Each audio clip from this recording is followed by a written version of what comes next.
Sudarshan news की मुहिम का असर, गो संरक्षण अभियान के लिए आगे आई मोदी सरकार। 500 करोड़ रुपए से शुरू होगा राष्ट्रीय गोकुल मिशन। सुदर्शन न्यूज को देश भर से मिल रही है बधाई। आईसीएआर के स्थापना दिवस पर बोले पीएम मोदी, कृषि में विज्ञान की जरूरत, रेडियो एग्रीकल्चर की होगी शुरुआत, ब्लू रिवॉल्यूशन का दिया मंत्र। पीएम मोदी के मुरीद हुआ अमेरिका, विदेश मंत्री जॉन कैरी ने की मोदी की तारीफ, कहा सबका साथ सबका विकास एक महान सोच। जज नियुक्ति को लेकर देश भर में छिड़ी बहस, विशेषज्ञों ने कॉलेजियम के बदलाव का किया समर्थन, नियुक्ति प्रक्रिया में हो सकता है बदलाव। लश्कर तैयबा का आतंकी अब्दुल सबान लोगों का कर रहा था ब्रेन वॉश, दिल्ली पुलिस से पूछताछ में कबूली बात, सोमवार को किया गया था गिरफ्तार। और ज्योति मर्डर केस में नया खुलासा, ज्योति के पति पीयूष पर था पुलिस को शक, पूछताछ के बाद पुलिस हिरासत में पीयूष।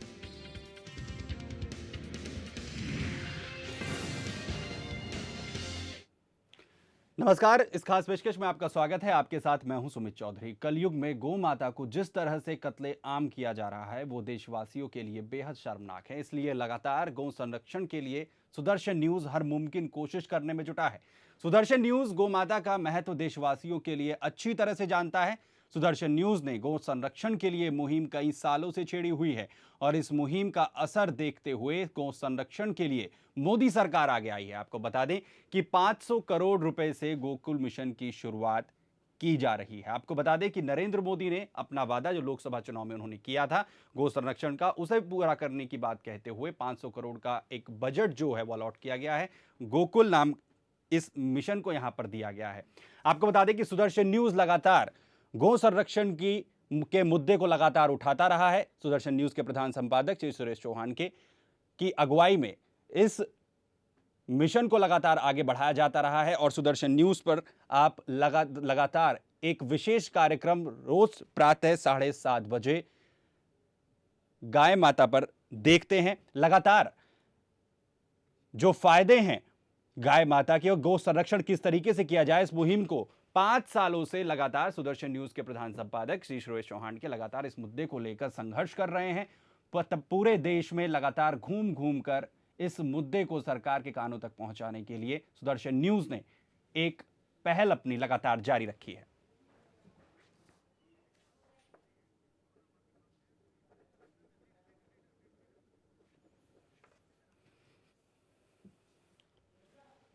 तो कहीं ना कहीं सुदर्शन न्यूज की मुहिम का असर अब दिखने लगा है, जिसके लिए सरकार ने एक पहल जरूर यहां पर की है। 500 करोड़ रुपए गायों के संरक्षण के लिए अलॉट किए गए हैं। गोकुल मिशन इसे नाम दिया गया है। नरेंद्र मोदी ने जिस बात का वो जिक्र लगातार किया करते थे, अपना वादा 60 दिनों में पूरा किया है। और सवाल यह है कि क्या इस अलॉटमेंट के बाद या इस मिशन को आगे बढ़ाने के बाद गाय के संरक्षण में मदद मिलेगी या नहीं। लेकिन लगातार सुदर्शन न्यूज ने इस मुद्दे को प्रमुखता से उठाया है। खुद सुदर्शन न्यूज के प्रधान संपादक सुरेश चौहान की अगुवाई में इस मिशन को आगे बढ़ाया गया है। 5 सालों से लगातार सुदर्शन न्यूज अपनी इस मुहिम को आगे बढ़ा रहा है, जिसके फलस्वरूप कहीं ना कहीं आज सफलता मिलती हुई नजर आने लगी है।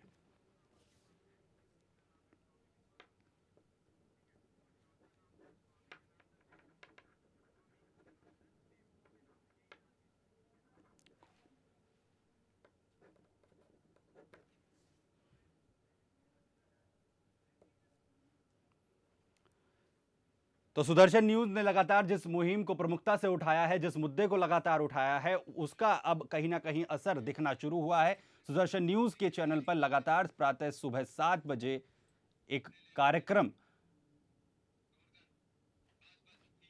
गौ माता के संरक्षण के लगातार प्रसारित किया जाता रहा है। खुद प्रधान संपादक श्री सुरेश चौहान ने इस मुहिम को आगे बढ़ाया है। उनके सानिध्य में लगातार ये कार्यक्रम आगे बढ़ता रहा है और अब कहीं ना कहीं उस मुहिम का जो रिजल्ट है वो सामने आता हुआ नजर आ रहा है। इसी मसले पर हम चर्चा करेंगे। हमारे साथ कुछ खास मेहमान मौजूद हैं, उनका परिचय आपसे करा देते हैं। डॉक्टर राकेश रंजन साहब मौजूद हैं, राष्ट्रीय उपाध्यक्ष हैं अखिल भारतीय हिंदू महासभा के। डॉक्टर राधाकांत वत्स हैं, आयुर्वेदाचार्य हैं, निम्बार्क संप्रदाय के जो कोसेवा विद्वान और लेखक हैं। स्वामी विश्वासानंदा जी हैं और स्वामी जनार्दन देव साहब हैं। स्वामी विश्वासानंद जी, आपसे शुरुआत करना चाहूंगा। 500 करोड़ का जो अलॉटमेंट यहां पर किया गया है, एक वादा भी नरेंद्र मोदी ने किया था लोकसभा चुनाव के वक्त, जब वो खुद प्रधानमंत्री पद के उम्मीदवार थे भारतीय जनता पार्टी की तरफ से। कैसे देख रहे हैं आप इस अलॉटमेंट के और इस पूरे मिशन को? वंदे गो मातरम। ये जो पहल जो है आज़ादी के बाद अगर हम देखें तो ये बहुत अच्छी पहल है। चाहे छोटी पैमाने पे शुरू हुआ है, लेकिन एक बहुत बड़ा इशारा है। चलेंगे उनके पास, शायद हम तकनीकी खामी कुछ यहाँ पर आ रही है, आवाज़ हम तक नहीं पहुँच पा रही है। आपको बता दें कि लगातार ये जो कोशिशें जारी करने की बात कही गई है, या लगातार जो गाय माता के संरक्षण की बात यहाँ पर नरेंद्र मोदी की तरफ से या मोदी सरकार की तरफ से की गई है, उसका रिजल्ट किस तरीके से आने वाला है। जाहिर है लगातार इस मसले को काफ़ी प्रमुखता से उठाया गया है और कोशिशें की गई हैं कि गाय माता का संरक्षण यहाँ पर किया जा सके। लेकिन क्या 500 करोड़ रुपए के अलॉटमेंट के बाद जो परेशानियां हैं गाय माता के संरक्षण के लिए, गौ के संरक्षण के लिए, क्या वो दूर हो गई हैं? सवाल ये भी है कि 500 करोड़ के अलॉटमेंट के बाद किस तरीके की परेशानी आगे आने वाली है, उससे नरेंद्र मोदी की सरकार किस तरीके से निपटने वाली है और किस तरीके से उन तमाम व्यवधानों को दूर यहाँ पर किया जाएगा। और 500 करोड़ का जो अलॉटमेंट यहाँ पर किया गया है, क्या ये सिर्फ महज एक शुरुआत है? इस शुरुआत से आगे रिजल्ट कितना आने वाला है? और क्योंकि जाहिर है 500 करोड़ रुपए को क्या कहा जाए, जिस तरीके से प्रॉब्लम्स इस पूरे सेक्टर के अंदर हैं और किस तरीके से इस पूरे परेशानियों को इस पूरे सेक्टर में देखा गया है, सवाल ये भी है। मेहमानों के पास वापस जाएंगे। विश्वासानंद जी, आपके पास आना चाहूंगा। किस तरीके से आप इस पूरे मिशन को देख रहे हैं और किस तरीके से लगता है आपको कि यहाँ पर फायदा होने वाला है? जैसा नरेंद्र भाई जी बोलते रहते हैं, मोदी जी, अंधेरा तो छाया हुआ है, लेकिन एक छोटा सा चिराग, एक छोटा सा दीपक जलाने में क्या देरी है। तो ये एक छोटा सा दीपक ही नहीं, लेकिन आगे चलकर 1 साल या 2 साल के अंदर पूरा गोवंश का रक्षा करने में एक बहुत अच्छा पहल हो सकता है। और ये जो 500 करोड़ जो इसी वक्त पर और एक अच्छा महत्वपूर्ण दिन में सबके सामने इसको डिक्लेयर करना, ये आगे चलकर बहुत बड़ा सबको शक्ति होगा। और हम जैसा गौ रक्षक, गो प्रेमी, गो भक्तों के लिए ये बहुत बड़ा शक्तिदायक होगी। और आगे चलकर जो हम पूछ रहे गो रक्षा पूरा हो, तो इसका भी हम चाहते हैं कि नरेंद्र भाई मोदी जी ने बिल्कुल उत्साह जरूर यहाँ अच्छा से बढ़ेगा लोगों का जो लगातार इस कार्यक्रम में जुड़े रहे हैं। खुद सुदर्शन न्यूज़ ने इसकी शुरुआत की है, इस मुहिम को लगातार आगे बढ़ाया है। सुदर्शन न्यूज़ के प्रधान संपादक श्री सुरेश चौहानकी की अगुवाई में सुदर्शन न्यूज़ का तो बहुत ही बड़ा योगदान रहा पिछले 5-6 साल से, जब से सुरेश भाई जी ने इसको गो दर्शन में 7:30 बजे लेके चल रहे। हम भी हंसे थे भाई, गाय को लेके आप ये आधा घंटा क्या कर रहे हैं, लेकिन इनका कॉन्फिडेंस ये था कि आगे चलकर ये बहुत अच्छा पहल बिल्कुल होगा। और उस मुहिम का असर भी दिखने लगा है। जी, ये तो उसका ही असर है। ठीक है, डॉक्टर राकेश रंजन जी, आपके पास आना चाहता हूँ। जो लगातार इस मुहिम को सुदर्शन न्यूज़ ने भी आगे बढ़ाया है, आप जैसे विद्वान, आप जैसे लोग लगातार इस मुहिम को आगे बढ़ाने की कोशिशों में लगे रहे हैं, अब सरकार की तरफ से ये पहल कैसा लगता है? सरकार का ये कदम तो स्वागत योग्य है निश्चित रूप से, क्योंकि इसके पूर्व की सरकारों ने सन 47 से लेकर अब तक कोई इस दिशा में ठोस कार्य नहीं किया था। और ये एक वंचित क्षेत्र रह गया, जिसकी वजह से भारत के गौवंश का को अपार हानि हुई है। इस दृष्टि से तो मैं इसका स्वागत करता हूँ, परंतु क्षेत्र की जो समस्याएं हैं उसको देखते हुए ये धनराशि बहुत छोटी है। और इससे भी महत्वपूर्ण विषय था भारत में पूर्ण गौ हत्या बंदी और भारत से मांस निर्यात पर पूर्ण पाबंदी। जब तक भारत से मांस निर्यात पर पूर्ण पाबंदी नहीं होगी, तब तक गौ हत्या निषेध की बात करना बेमानी है, निरर्थक है, उसका कोई लाभ नहीं होने वाला। नहीं लगता कि ठीक है अमाउंट कम हो सकता है, जाहिर है मिशन काफी बड़ा है और उसके लिए इतना अलॉटमेंट देना, लेकिन क्या इसे एक शुरुआत नहीं कहा जा सकता? एक पॉजिटिव रिस्पांस होना चाहिए। बहुत अच्छा शुरुआत तो एक पॉजिटिव रिस्पांस तो एक्सपेक्ट किया जा सकता है। पॉजिटिव रिस्पांस मानता हूं, और इस शुरुआत का मैंने जैसा पहले भी बताया कि मैं इसका स्वागत करता हूं। उन्होंने एक अच्छा कदम उठाया है और मुझे अपेक्षा है कि आने वाले समय में मोदी जी भारत में पूर्ण गौ हत्या निषेध और भारत से मांस निर्यात पर पूर्ण पाबंदी की दिशा में कदम उठाएंगे। इसी ये तो हमारी अपेक्षा है मोदी जी से, और मैं इनको उनके समक्ष तक पहुंचाना चाहता हूं। जी शुक्रिया। डॉक्टर राधाकांत वत्स भी मेरे साथ हैं। गाय की जो इंपॉर्टेंस रही है वो चाहे हमारे वेदों के हिसाब से या धर्म के आधार पर, तो क्या सिर्फ इसे एक कैटेगरी में डिफाइन करके रखना, राधाकांत साहब, उम्मीद है कि इससे एक कैटेगराइज करके हम इसे बाहर निकाल सकते हैं? ये जो एक फंड दिया गया है सरकार की तरफ से या ये एक पॉजिटिव फीडबैक जो सरकार की तरफ से आया है, इसके बाद हम इसे कहीं ना कहीं एक धर्म और पंथ से बाहर निकाल कर देख सकेंगे? मैं एक आयुर्वेदाचार्य के नाते जी इस समस्या को दो रूप में देख रहा हूँ। हम्म, एक जन स्वास्थ्य जिसका किसी जाति, क्षेत्र, भाषा से कोई लेना देना नहीं है। ठीक है। भारतवर्ष के छोटे से माने शिशु से लेकर के वृद्ध तक हम्म, सबके लिए अत्र गव्यम तो जीवनीयम रसायनम, जहाँ गव्य को जीवनी और रसायन कहा गया है, ऐसे जीवनी और रसायन दूध को आवश्यकता शिशु से लेकर के वृद्ध तक सबको आवश्यकता पड़ती है। लेकिन एक दुखद बात ये रही कि आपको एक आंकड़ा देता हूं, सन 1951 में माने 47 में भारतवर्ष आजाद हुआ। 1951 में मनुष्यों की जनसंख्या थी 30 करोड़ और गायों की जनसंख्या जो देखी गई वो थी 120 करोड़, माने 4 गुनी गाय थी। 2011 में मनुष्य 120 करोड़ हो गए और गाय घट करके रहेंगे 11 करोड़। देखिएगा, 120 करोड़ लोगों के लिए दूध की आवश्यकता की पूर्ति ऑपरेशन फ्लड के नाम पर एक धोखाधड़ी पिछली सरकारों के द्वारा की जा रही थी। एक सिंथेटिक मिल्क का एक नाटक जिसमें बटर, ऑयल, यूरिया और तो और एक्सपायरी डेटेड जो आपका ड्राई मिल्क है, मिल्क पाउडर, उसका एक वाइट सॉल्यूशन भिन्न भिन्न कंपनी यानी सरकारी कंपनियों के द्वारा जो है हमें सिंथेटिक मिल्क पिलाया जा रहा।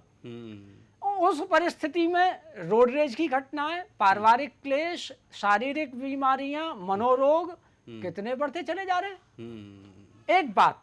दूसरी बात आई, ये तो माना इसका जाति, पंथ, भाषा, धर्म से कोई लेना देना नहीं। बिल्कुल। एकमात्र समाधान गाय और गाय का दूध। अब आई बात कि ये 500 करोड़ रुपए, मैं सबसे पहले धन्यवाद देता हूं मोदी जी को और श्री राधा मोहन सिंह जी हमारे जो केंद्रीय मंत्री हैं, इनको बहुत धन्यवाद देता हूं, जो अभी तक किसी ने नहीं सोचा वो इन्होंने सोचा। वो सोचा भी क्या, आप देखें थोड़ा सी बात कि अभी तक हम लोगों के साथ भिन्न भिन्न कारणों से धोखाधड़ी एक तरीके से सरकार कर रही थी, वो भी हमारी केंद्रीय सरकार। अब ये जो 500 करोड़ की जो शुरुआत हुई है, मैं स्वागत करता हूं, लेकिन एक लक्ष्य निर्धारित, जो गाय 120 करोड़ थी जब 30 करोड़ मनुष्य थे, अब 125 करोड़ मनुष्य हैं, तो कम से कम 500 करोड़ गाय होनी चाहिए। बिल्कुल, जो एक्सप्लॉयटेशन तो हुआ क्या, है वो कम से कम खत्म हो। क्या उसकी पूर्ति के लिए ये अमाउंट उचित है?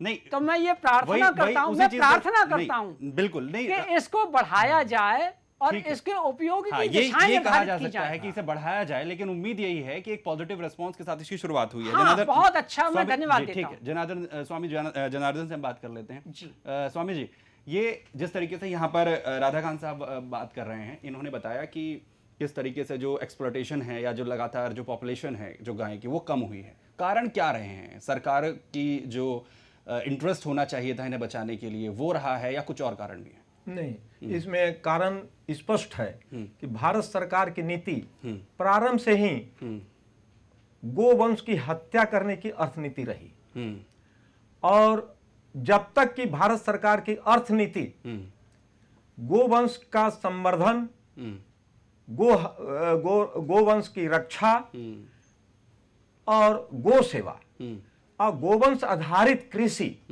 जब तक नहीं होगी तब तक जो है ये समस्या बनी रहेगी, चाहे 500 करोड़ दे या 5 लाख करोड़ दे। ठीक। ये तो गाय के लिए जो 500 करोड़ दिए, ये तो ऊंट के जीरा के रूप में है। नहीं, वो ठीक है, उस चीज का जिक्र जो यहाँ पर कर रहे हैं तमाम मेहमान कह रहे हैं और उस चीज की बात ठीक है। मैं लेकिन पहल जो है उसका स्वागत करता हूं और प्रशंसा भी करता हूं और आशीर्वाद देता हूं, धन्यवाद देता हूं और ये भी विनती करता हूं भगवान से, ये पॉजिटिव रिस्पांस कहा जा सकता है। नहीं, भगवान से मैं प्रार्थना करता हूं कि मोदी जी को और भाजपा सरकार को सुबुद्धि इसी तरह से आते जाए, बढ़ती जाए सुबुद्धि और गोवंश की हत्या पर पूर्ण प्रतिबंध लगा दे। हम उनसे स्वामी विश्वासानंद कुछ कहना चाहते हैं? जी, मैं ये बोलना चाहता हूँ। देखिए, अभी जो हम बोले ये तो बहुत छोटी बात है, बड़ी बात नहीं है, ठीक है। जो पिछले 70 सालों से जो नहीं हुआ है, आज जो शुरुआत हुआ है इसको हम पहले स्वागत करें ठीक, और बहुत अच्छी बात है। और आगे चलकर सिर्फ हम गाय का इसमें अपना दूध के हिसाब से ही न बात ना करें, गौ माता का बिल्कुल, गोबर सिर्फ एक फैक्टर नहीं है, हाँ सिर्फ एक फैक्टर फैक्टर नहीं नहीं है, है। बहुत चीजें हैं।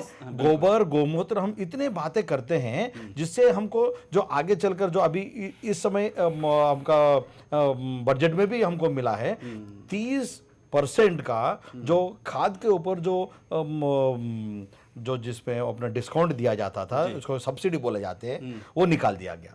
उसको हम बेनिफिट मिले और इसको हम सब किसानों को बोलते जाएं और तो और गोमूत्र से जीवामृत बना के और मट्ठा और भी कुछ अच्छा सा आयुर्वेदिक चीजें जोड़ के बिल्कुल, हम benefits बहुत- कीटाणु जैसा बिल्कुल, करें उन तमाम तो चीजों को जी positive जो हम उसमें जो लिया जा बोलने के लिए ये एक सहायता हो जाएगा। और गवर्नमेंट क्या करे, अगर कोई पूछे तो भाई ये देखो 500 करोड़ तो अभी रिलीज किए हैं और आगे चलकर देखो हर साल में कैसा कैसा होगा। नेक्स्ट टाइम किस तरीके का सरकार की तरफ से फीडबैक यहाँ हाँ, पर रहता है। जैसे हमको दोपहर को मालूम पड़ा था ये 500 करोड़ तो बहुत हम कम समझे, लेकिन इस बीच में जैसे जैसे हम बहुत लोगों से बात हुआ है, बहुत बुद्धिजीवी से बात हुआ है, ये बोले कि भाई ये तो शुरुआत ही है, लेकिन एक साल के अंदर ही पूरा गोवंश का रक्षा हो जाएगा। ऐसा हमको कुछ बहुत बिल्कुल, बड़ा एक बात बिल्कुल एक प्लेटफॉर्म कहा जा सकता है, एक प्लेटफॉर्म तो यहाँ पर तैयार किया जा रहा है। राकेश रंजन साहब, आपसे जानना चाहता हूँ, एक जो रोड मैप है वो किस तरीके का होना चाहिए? आप लगातार इस क्षेत्र में संघर्ष करते रहे हैं, क्या लगता है कि इस तरीके से एक रोड मैप तैयार किया जाए और इस रोड मैप के तहत हम इस गोल को अचीव कर सकते हैं? देखिए, रोड मैप तो निश्चित रूप से तैयार होना चाहिए, क्योंकि योजनाबद्ध तरीके से कार्य हो तो तभी सफलता प्राप्त होती है। सर्वप्रथम हमें ये सुनिश्चित करना चाहिए कि ये धनराशि हमें भारतीय गोवंश, भारतीय मूल का जो गोवंश है उसके संरक्षण और संवर्धन के ऊपर खर्च हो, ना कि आयातित गोवंश या बॉस टॉरस के ऊपर खर्च किया जाए या हाइब्रिड ब्रीडों के ऊपर खर्च किया जाए। सरकार एक नीति बनाए और हिब्रिडाइजेशन को बंद करे।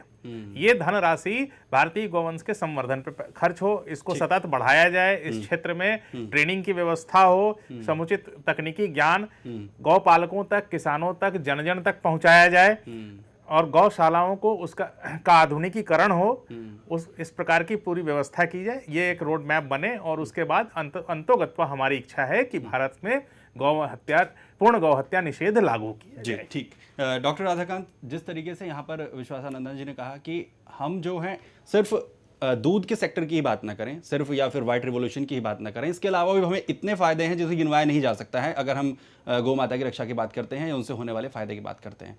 आयुर्वेद के हिसाब से हमें क्या क्या फायदे हो सकते हैं अगर इस सेक्टर को और ज़्यादा बढ़ावा मिलता है तो? अगर गाय को केवल दूध की दृष्टि से देखें या दूध प्लस कुछ अन्य चीज़ों की दृष्टि से, तो उसमें गोमूत्र, गोबर भी एक अपने आप में बहुत जनोपयोगी और धनोपार्जन का एक लाभदायक पदार्थ है। माने विश्व में संपूर्ण एनिमल किंगडम में अगर कोई एक प्राणी है जिसका मलमूत्र भी उपयोगी है तो वो गाय ही है। और गोमूत्र के मैं समझता हूँ, अगर प्रोडक्ट्स की बात की जाए, केवल गोमूत्र की बात कर रहा हूँ मैं आपको, तो करीब 500-700 प्रोडक्ट ऐसे बनते हैं जो कि सामान्य जीवन में, माने अगर हम ये कहें स्वस्थस्य स्वास्थ्य रक्षणम आतुरस्य विकार प्रशमनम च, जो कि मेडिकल साइंस भी अब कहने लगी है, आयुर्वेद तो पहले से कह रहा है कि स्वस्थ के स्वास्थ्य की रक्षा के लिए और बीमार की रोग निवृत्ति के लिए, तो 500-700 बयानी प्रोडक्ट ऐसे गोमूत्र से बन सकते हैं जो कि जिनसे धनोपार्जन और जनता को लाभ दोनों हो सकता है। एक बात। दूसरी बात मैं और कहना चाहता हूं कि गाय का जो दूध है उसका छेना और खोआ, ये दो ही चीजें हैं ना। मेरा ये मानना है, एक आयुर्वेदाचार्य के नाते ऐसे हमारे यहाँ अवलेह हैं, ऐसे पाक हैं जिनका कि अगर गाय के दूध में, माने आप कह सकते हैं कि मेडिकेटेड खोआ या मेडिकेटेड जो मिल्क आइटम्स बन सकते हैं, मैंने बनाए हैं, मैंने अपने यहाँ देखे हैं बनते, जो कि बहुत शक्तिवर्धक, बुद्धिवर्धक, आयुवर्धक। तो इन सब चीज़ों से अगर देखें तो एक बहुत बढ़िया हम एक ऐसी रेंज पैदा कर सकते हैं जहाँ के जनता की खुशहाली और धनोपार्जन दोनों हो सकता है।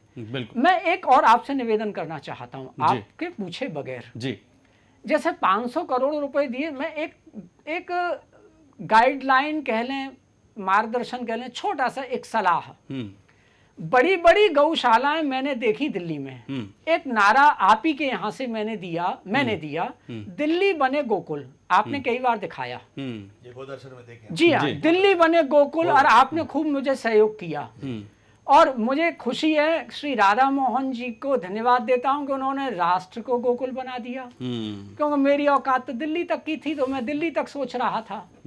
तो बड़ी बड़ी गौशालाएं हजार की जैसे कही है बात, उनको सेवा बना, उनको फंड दिया जाएगा। मैं एक सुझाव देना चाहता हूं कि 10 किलोमीटर दूर पर 1000 की गौओं की गौशाला बनी, उसकी बजाय जैसे कि एक कॉलोनी में शॉपिंग सेंटर होता है, स्कूल होता है, मंदिर होता है, पार्क होता है, ऐसे एक 50 गाय की गौशाला भी खुल सकती है, 100 गाय की एक छोटी सी गौशाला खुल सकती है, जहां पर के लोगों को शुद्ध दूध उपलब्ध हो, ये सिंथेटिक मिल्क न मिले। हाँ बिल्कुल, बिल्कुल खासकर अगर मेट्रो सिटीज की बात की जाए, जो लोग दूध से त्रस्त हैं, उनके लिए पॉजिटिव एक रिस्पॉन्स यहाँ पर हो सकता है। मैं भी उनमें शामिल हूँ। जाहिर बिल्कुल सवाल यही है कि लोगों तक स्वस्थ जो दूध है और जो स्वच्छ दूध है वो किस तरीके से पहुंचेगा। एक ब्रेक यहाँ पर ले रहे हैं, तुरंत लौटते हैं।